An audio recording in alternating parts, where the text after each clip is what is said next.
Malam ini bacanya makalah tuh ke-6. Kalau yang sama saya halamannya 18. Berapa itu? Hah? 10, halaman 10.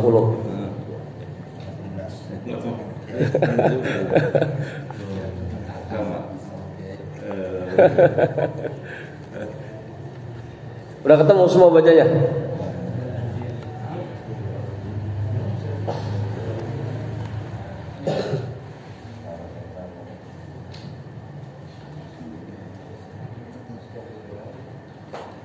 Bismillahirrahmanirrahim.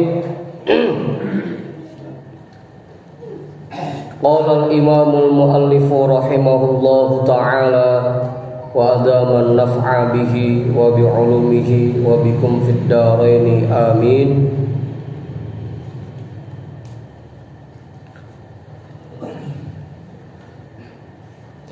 Wal maqalatus sadisatu an Abdullah bin Mas'ud radhiyallahu anhu. Wal maqalatus sadisatu, dan maqalah yang ke-6 an Abdullah bin Mas'ud, dari sahabat Abdullah bin Mas'ud radhiyallahu anhu. Kam mim mustadrajin ay makhudin qalilan qalilan bin ni'mati bi ikthariha alaihi.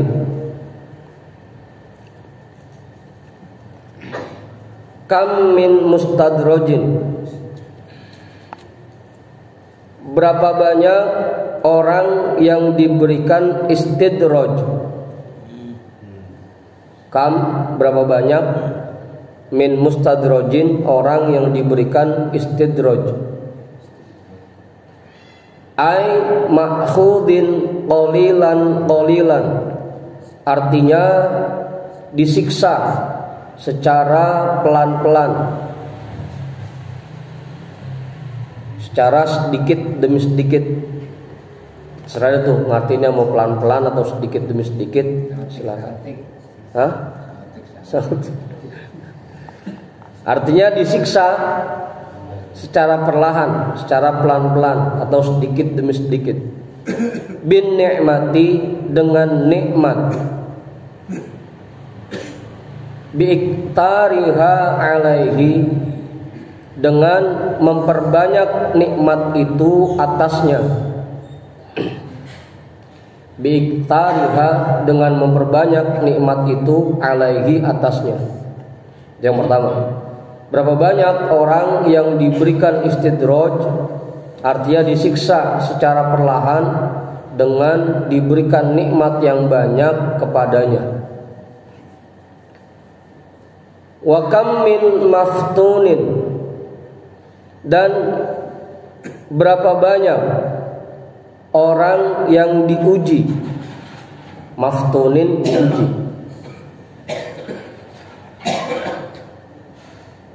Berapa banyak orang yang diuji. Ai mumtahinin bil bala'i. Al-mumtahanin ya. Ai mumtahanin bil bala'i, artinya diuji dengan bala. Bitsana'i, dengan pujian. Ai bikatroti thana'in nasi. Ai bikasroti thana'in nasi, artinya dengan banyaknya pujian masyarakat.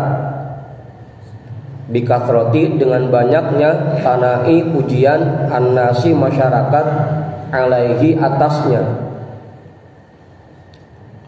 Berapa banyak orang yang diuji dengan bala berupa pujian yang banyak dari masyarakat atasnya.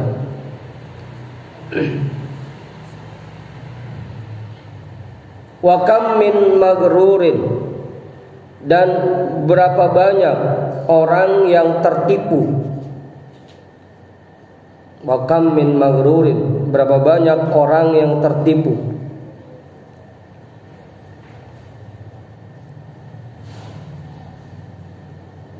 Ai mutmainnun qalbuhu fid dunya wa ghafilun anil akhirati. Artinya selalu tenang hatinya fid dunya, di alam dunia, wa ghafilun anil akhirati, dan lalai dari kehidupan akhirat. Bisatri, dengan penutup, ai bisatrillahi uyubahu, artinya dengan ditutupnya oleh Allah aib-aib dirinya.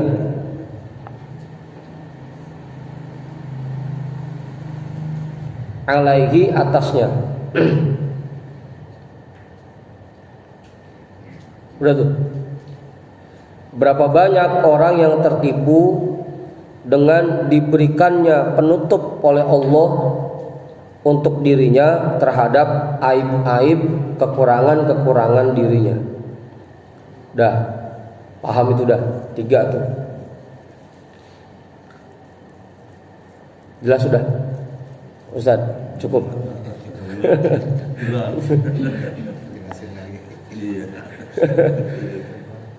Jadi ada 3 ya, yang biasanya membuat seseorang terjebak. Itu ada 3. Yang pertama, istidraj yang Allah berikan kepada kita. Istidraj itu Rasul bilang, idza ra'aitallaha yu'til 'abda minad dunya 'ala ma'asihi ma yuhibbu fa innama huwa istidrajun. Rasul bilang begitu. Idza ra'aitallaha yu'til 'abda, apabila kamu melihat Allah terus memberikan anugerah kepada seseorang minad dunya, dari dunia, ala ma'asihi, di atas perbuatan maksiat yang terus dia kerjakan, ma yuhibbu, diberikan apa yang dia sukai, fa innama huwa istidrajun, itulah yang disebut istidraj. Makanya ciri-ciri yang dapat istidraj itu kebanyakan 4. Ada 4 ciri-cirinya. Yang pertama, padahal amal ibadah malas, tapi kehidupan dunianya makin maju, sukses. Padahal amal ibadah malas, tapi kehidupan dunianya bisa dibilang jauh di atas yang rajin ibadah.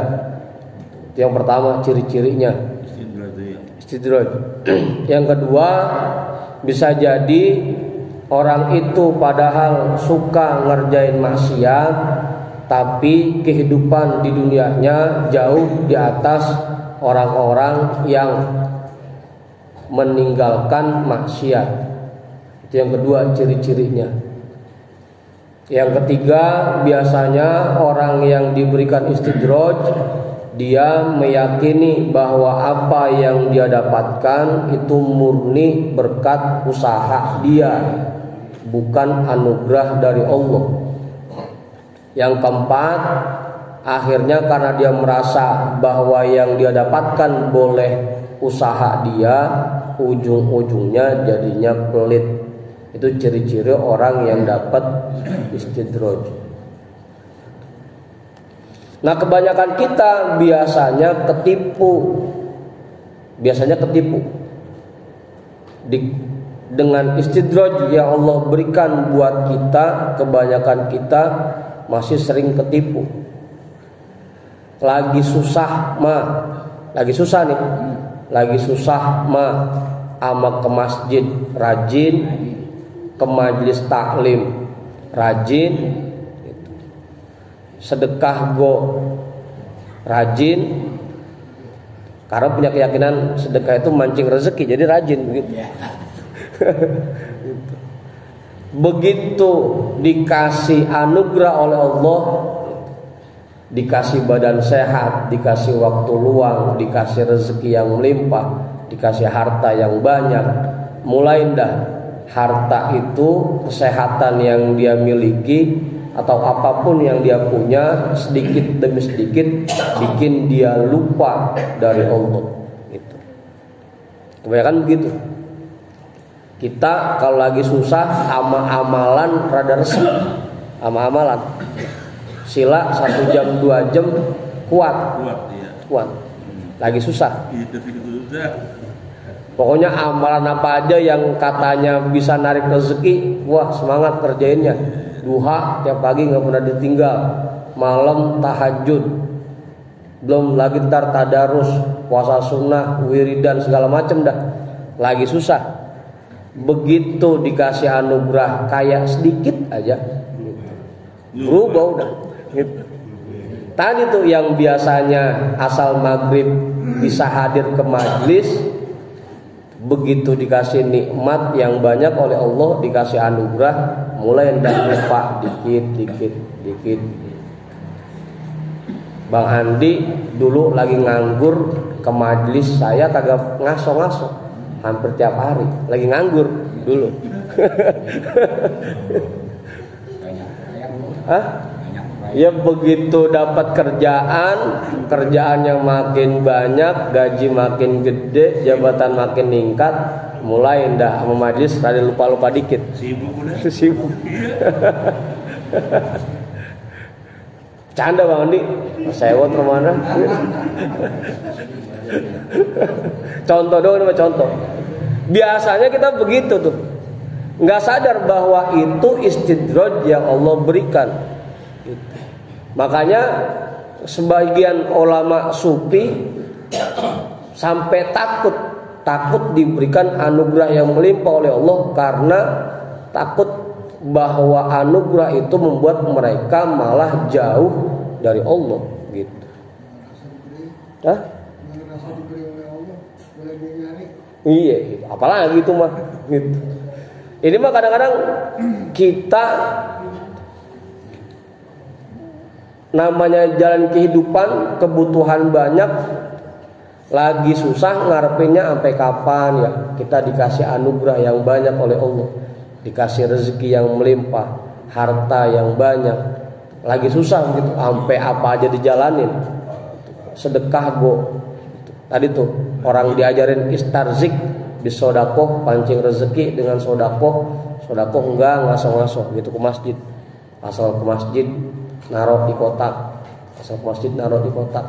begitu udah dapat anugerah yang banyak, dikasih harta yang melimpah oleh Allah, mulai ya tadi tuh, karena dia merasa ini boleh hasil usaha dia, ujung-ujungnya pelit, nggak sadar bahwa harta yang Allah berikan itu ternyata lagi dikasih istidraj buat dia. Gak ngerasa bahwa harta yang Allah berikan itu bikin dia makin jauh dari Allah, bikin dia makin lupa dari Allah. Makanya ditegur oleh Allah tuh di surah At-Takatsur, alhaakumut takatsur. Kalian dibuat lalai oleh harta yang kalian kumpulkan. Bukan yang gak boleh punya harta, bukan. Cuman jangan sampai lagi susah mah kita ama ke masjid rajin, ke majlis taklim rajin gitu. Main ke rumah teman rajin, begitu udah kaya, begitu udah punya banyak harta, lupa. Ke masjid aja kayak orang keder, kagak nemu-nemu gitu. Ke masjid, ke majlis yang tadinya masjid gelap, yang tadinya minimal seminggu sekali nyempetin waktu hadir ke majlis, begitu udah dikasih anugerah oleh Allah, dikasih usaha rame, dikasih jabatan naik, dikasih harta yang banyak, lupa dah sama majlis, boro-boro seminggu sekali hadir gitu. sebulan sekali go romannya. Kalau kagak dipaksa-paksain lewat juga. Nggak sadar tuh bahwa itu merupakan istidraj yang Allah berikan buat kita, siksaan. Karena dengan itu kita bukan makin dekat sama Allah, tapi malah yang ada makin jauh dari Allah. Kita nggak sadar.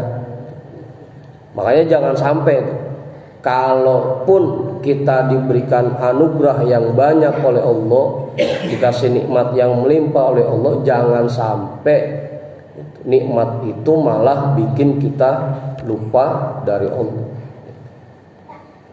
Sudah tuh. Bahaya. Karena biasanya orang kalau susah pengennya emang dekat mulu sama Allah. Pengennya sama ibadah rajin kalau susah. Tapi kalau lagi kaya lupa, banyakan lupanya.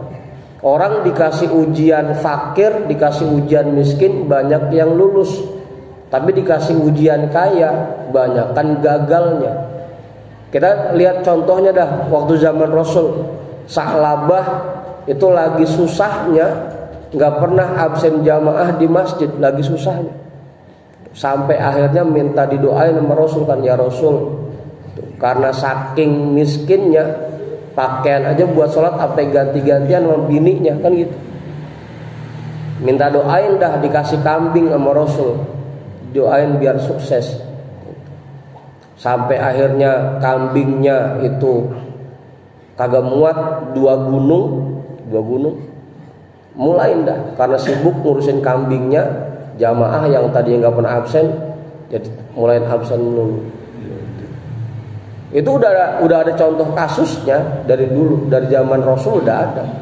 Lagi susah sama ibadah rajin, begitu dikasih anugerah yang banyak oleh Allah malah lupa sama ibadah, malah jauh dari Allah. Jangan sampai, tapi di sini jangan sampai ada yang begitu. Itu istidraj namanya.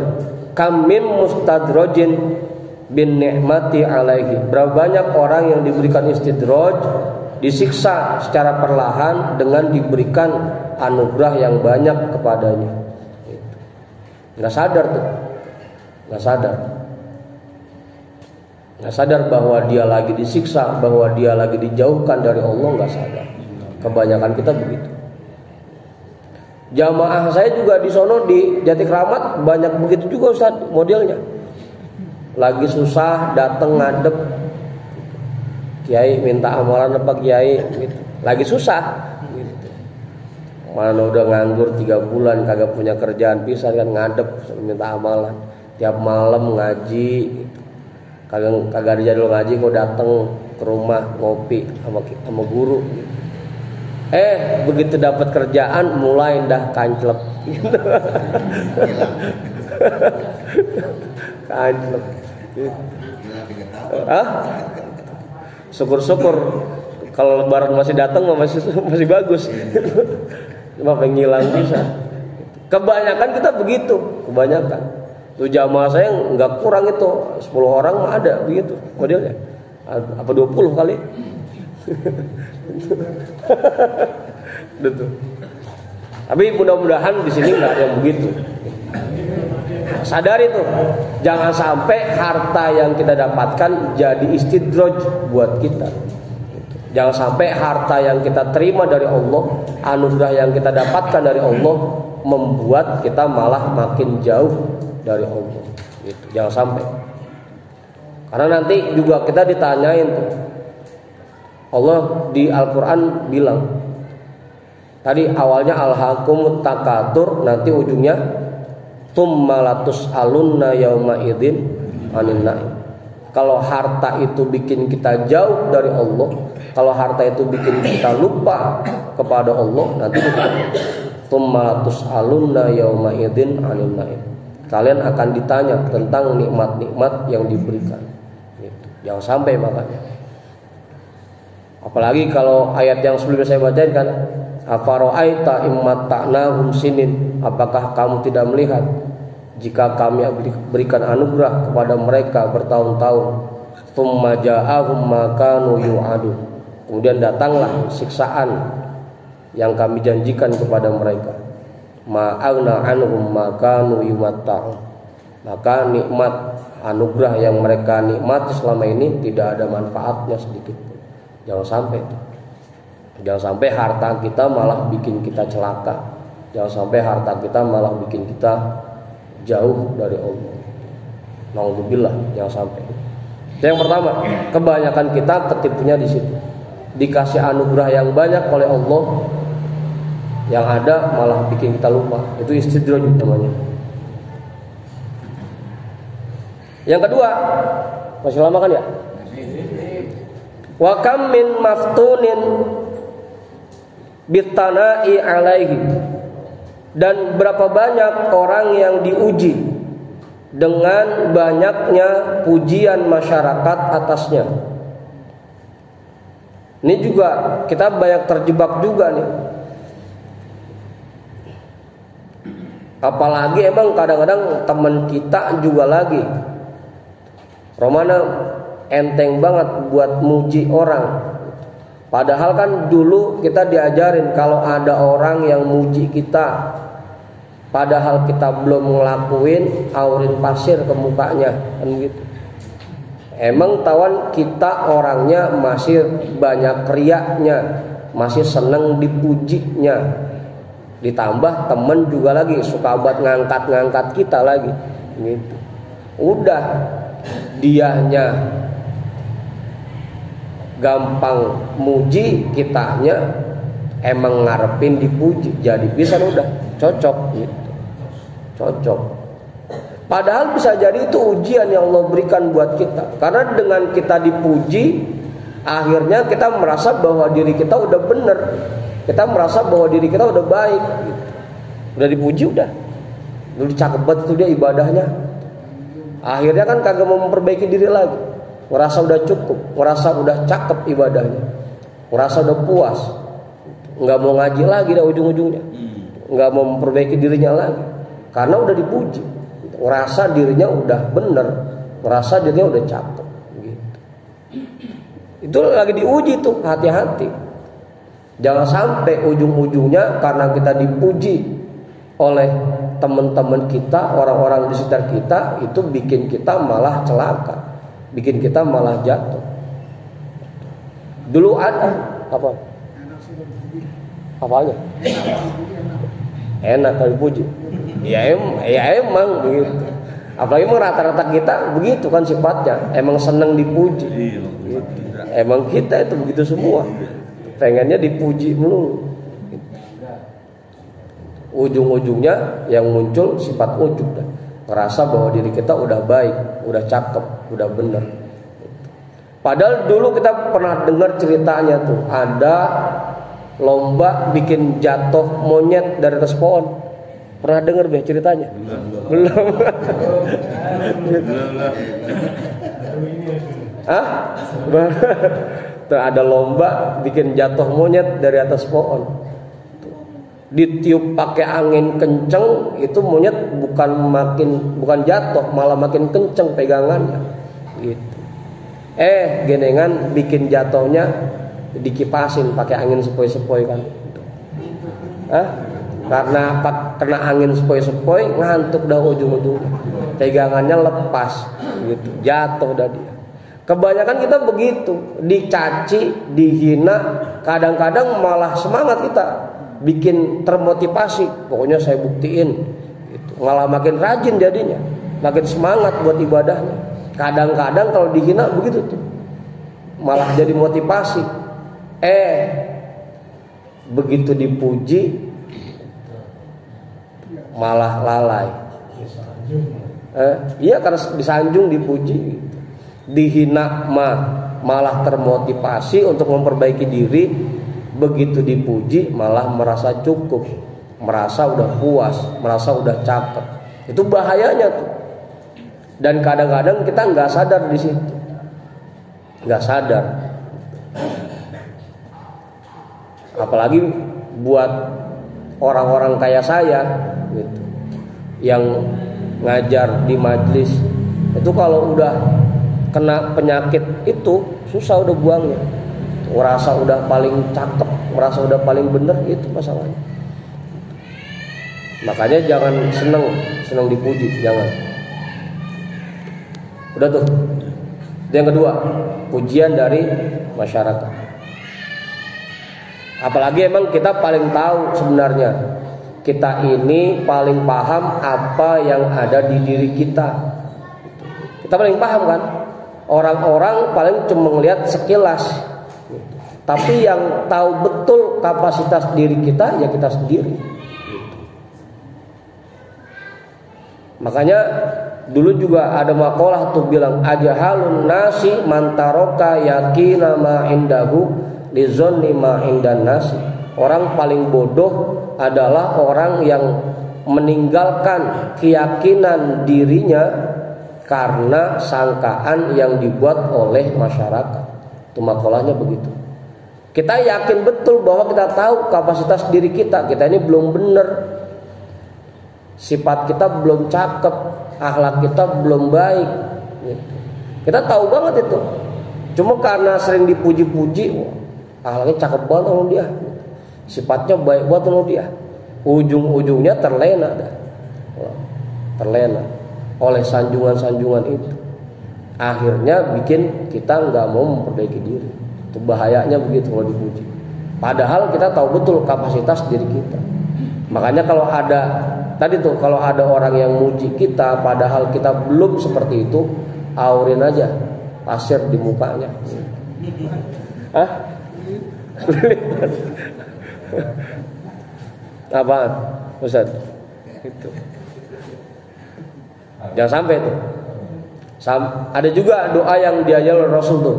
Ada doanya, Allahumma la tu'akhidni bima yaquluna. Ya Allah, jangan engkau siksa aku dengan apa yang mereka ucapkan.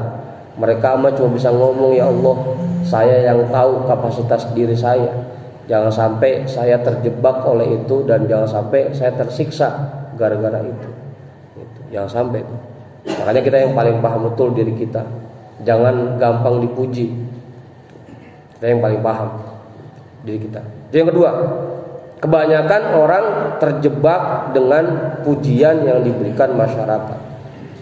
Dalam hal apa aja ya? Dalam hal ibadah, dalam hal keseharian, usaha, dagang, kerja, apa aja. Apalagi emang kebanyakan kita tadi sifatnya emang pengennya dipuji.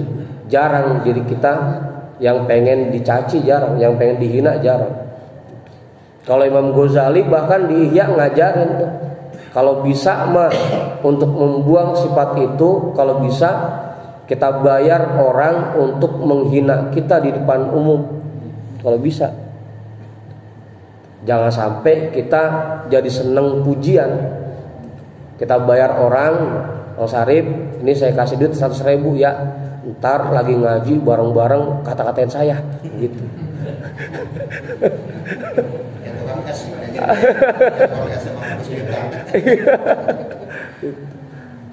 Dalam kitab Ihya begitu, bahkan Imam Ghazali ngajarin begitu.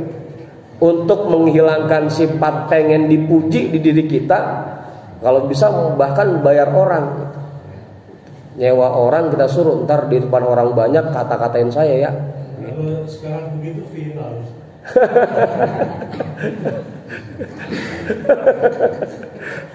Viral ya, viral ntar ada viral di gunung aja dikata-kata sama jamaahnya begitu. Hah? ST. Padahal itu sangat bagus tuh untuk menghilangkan kebiasaan pengen dipuji di diri kita. Padahal tuh tadi bahkan kalau bisa bayar, kalau Imam Ghazali bilang begitu. Dah, itu yang kedua. Yang ketiga, wa kam min magrurin. Dikit lagi dah.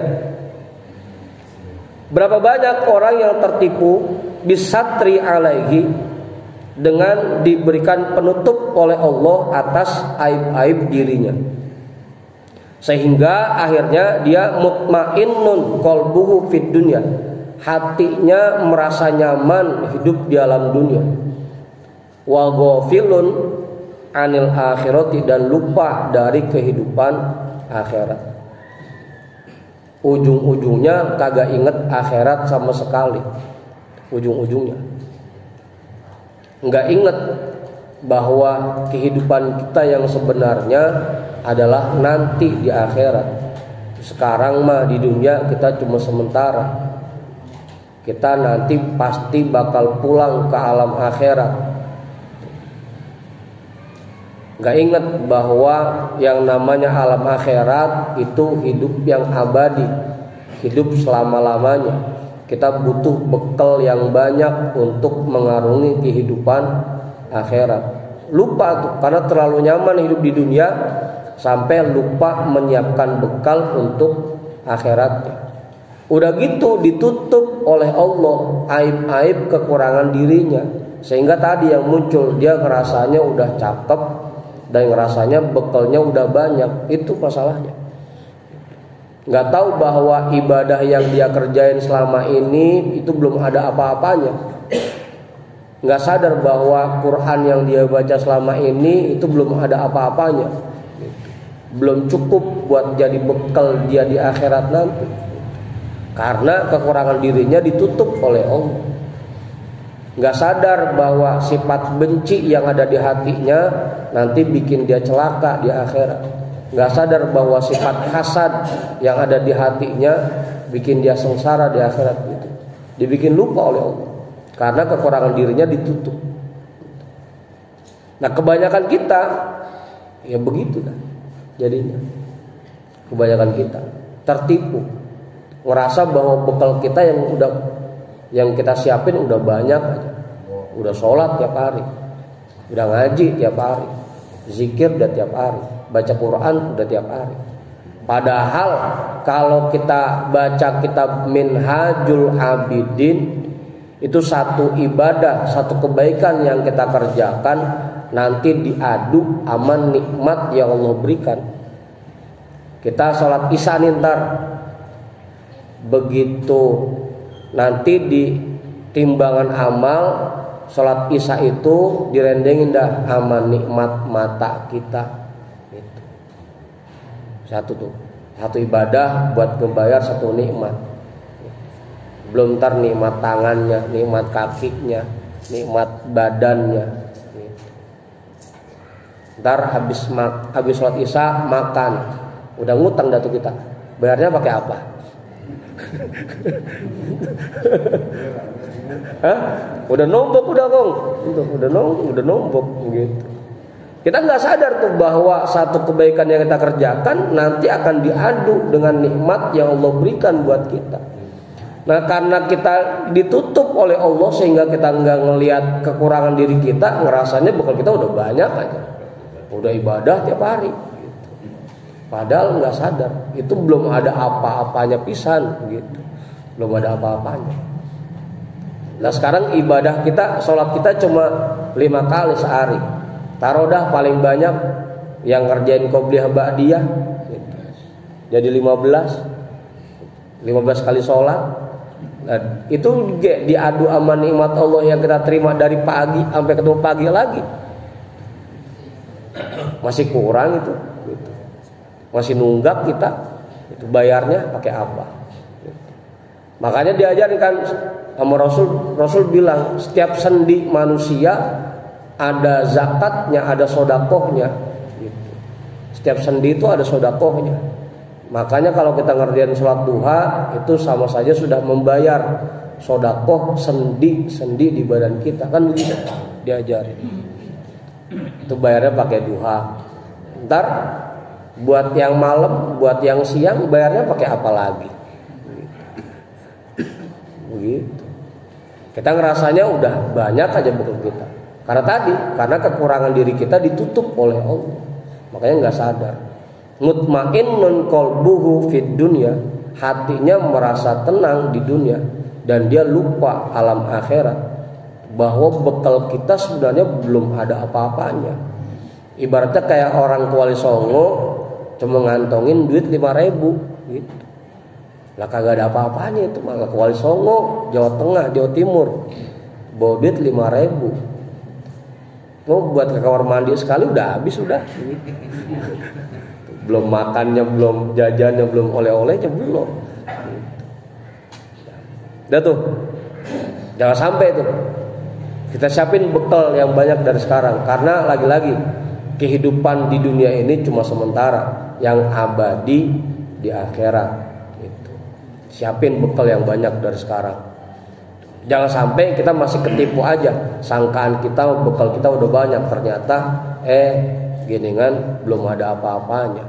Gitu. Belum ada apa-apanya. Ibarat kayak orang ngerebus kacang mah, kirain pada berisi semua, kimpes mulu. Kimpes. Udah tuh, cukup ya.